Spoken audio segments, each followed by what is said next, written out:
Magandang gabi mga kababayan, Biker Adventure. Nandito na naman tayo mga kababayan sa aking, munting YouTube channel.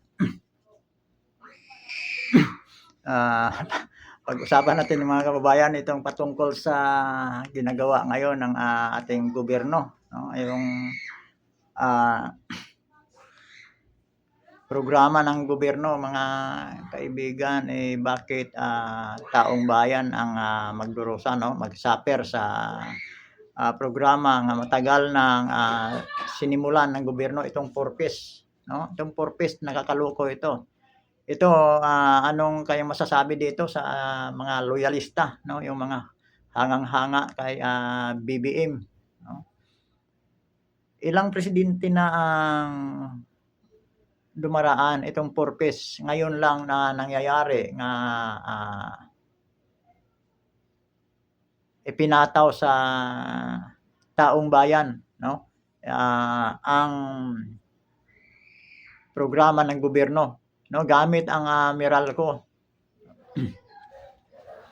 Medyo napakasaklap ang pangyayaring ito mga kababayan, 'no, purpose, may budget 'yan sa ano, sa mula sa gobyerno, 'no, tulong sa ating mga kababayang mahihirap, 'no. Pero hindi lahat nabigyan diyan.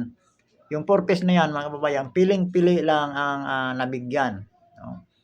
Pagka medyo malayo ka sa barangay, malayo ka sa ano ng, tagalista ng barangay, hindi ka maano mga kababayan, 'no, hindi makuha. Marami naman din naman lingid sa ating kaalaman nga maraming mga ating mga kababayan ng, naghihikaos sa buhay, 'no.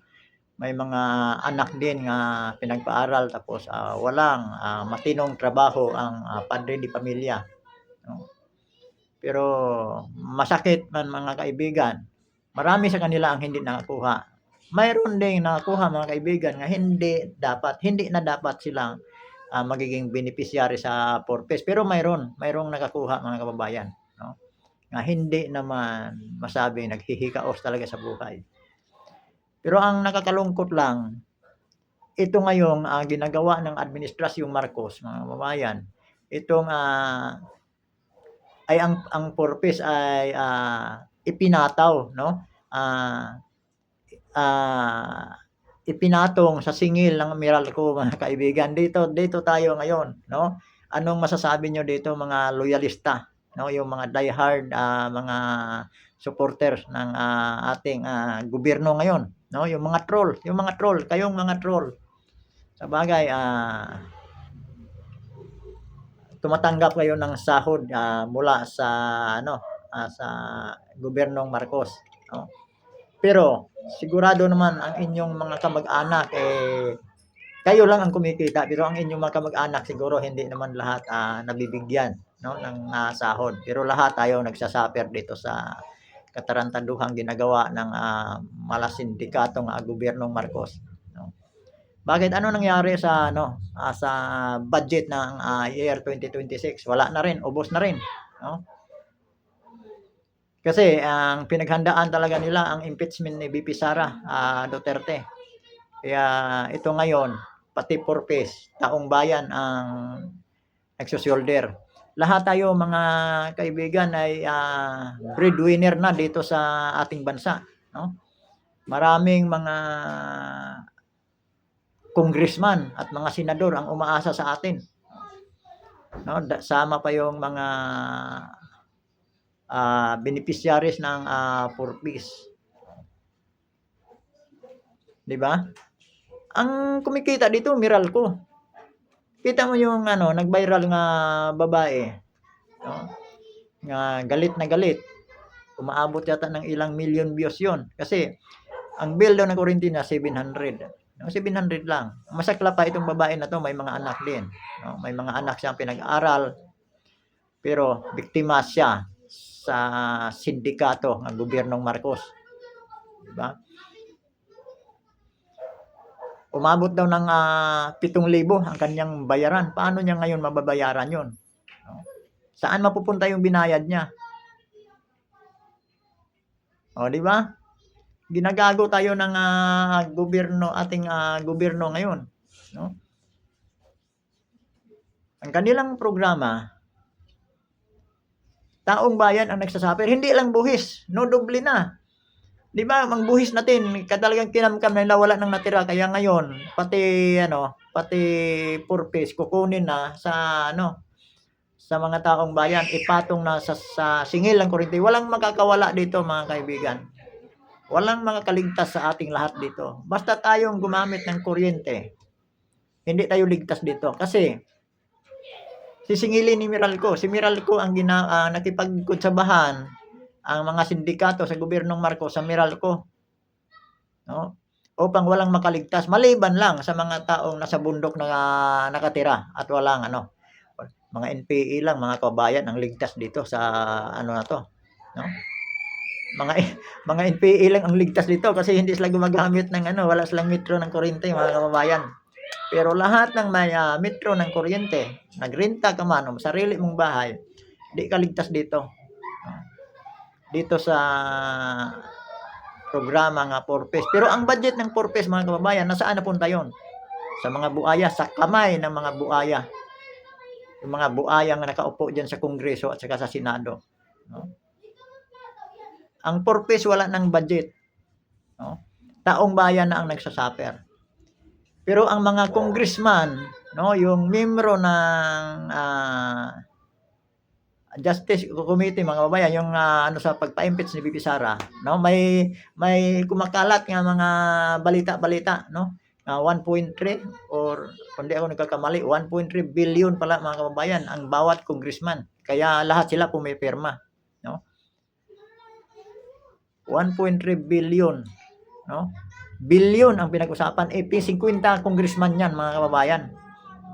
Sa 1 billion lang, 50 billion ang ginastos.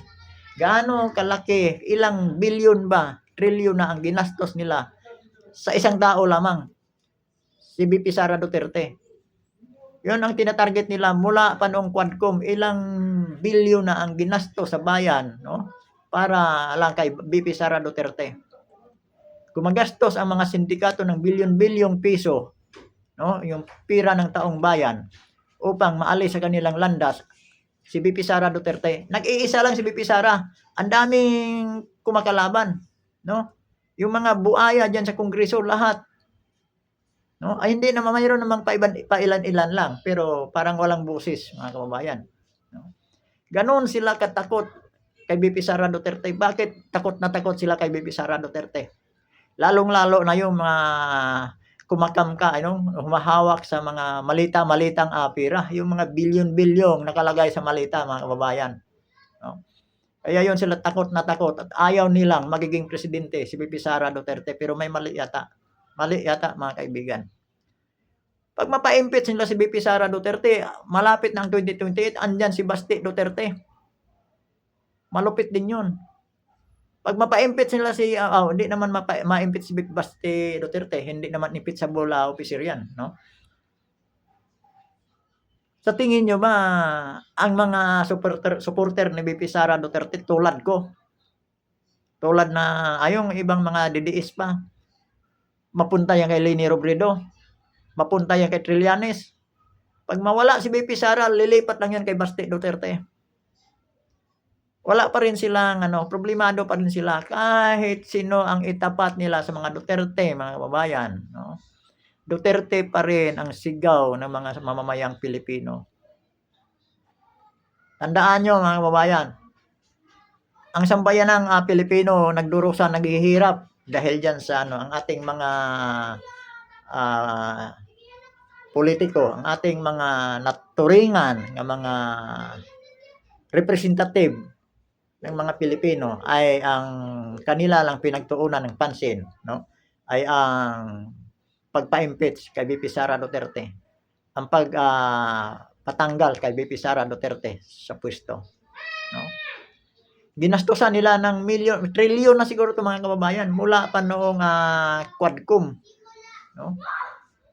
Tapos andyan pa si Trillanes nga nagbinta ng mga fake nga mga ebidensya, sa mga sindikatong congressman, sa mga sindikatong senador, Ang negosyo ni Trillanes, Antonio Trillanes, ay mangulikta, gumagawa ng mga mga planted nga mga ebidensya, no? Katulad nung sa BPI Bank nga siyang itinatanggi talaga ng taga pamunuan ng BPI. Hindi daw nila alam 'yon.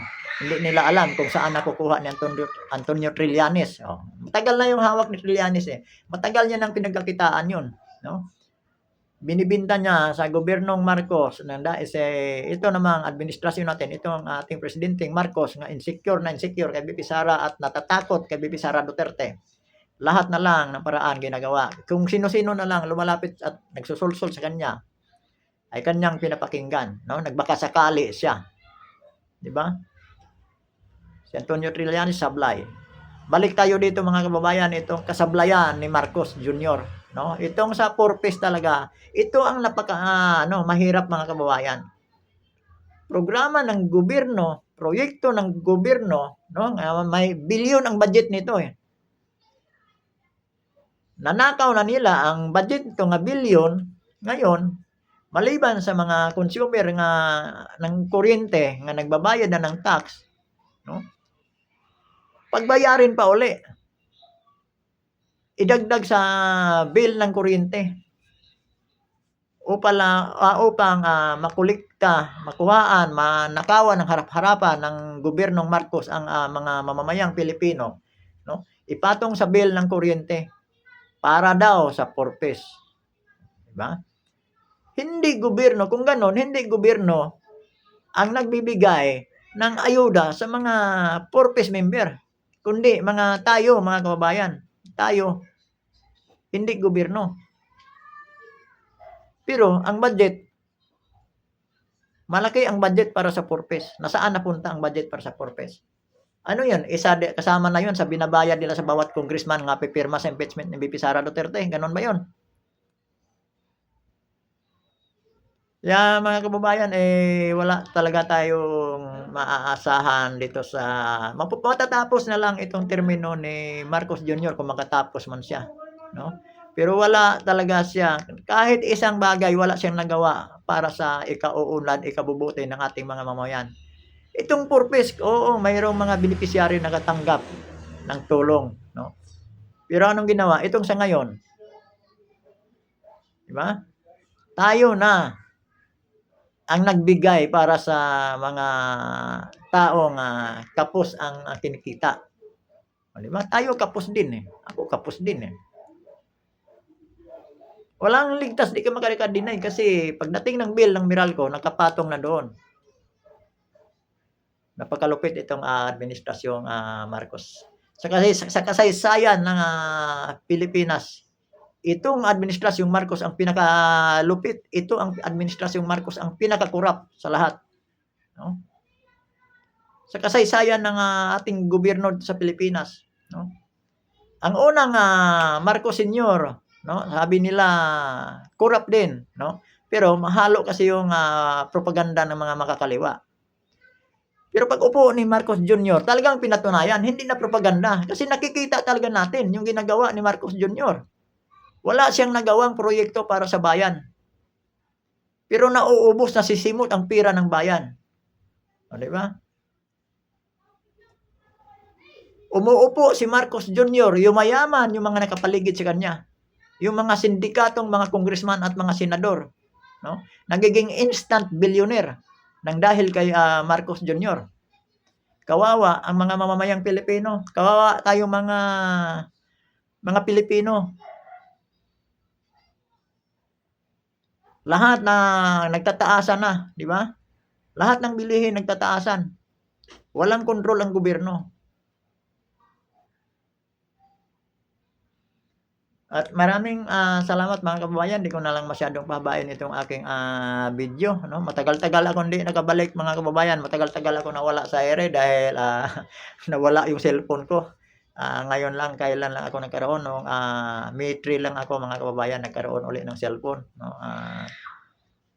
Maraming salamat pala kay sa aking brother-in-law si Sib Kasprok, nga nagbigay sa akin ng nagbigay ng pambili ng cellphone. Mahal kasi mga kababayan ang cellphone nga no, hirap ako sa ano, hirap ako sa sweldo ko lang, kukunin yung, pambayad ng, cellphone mga kababayan.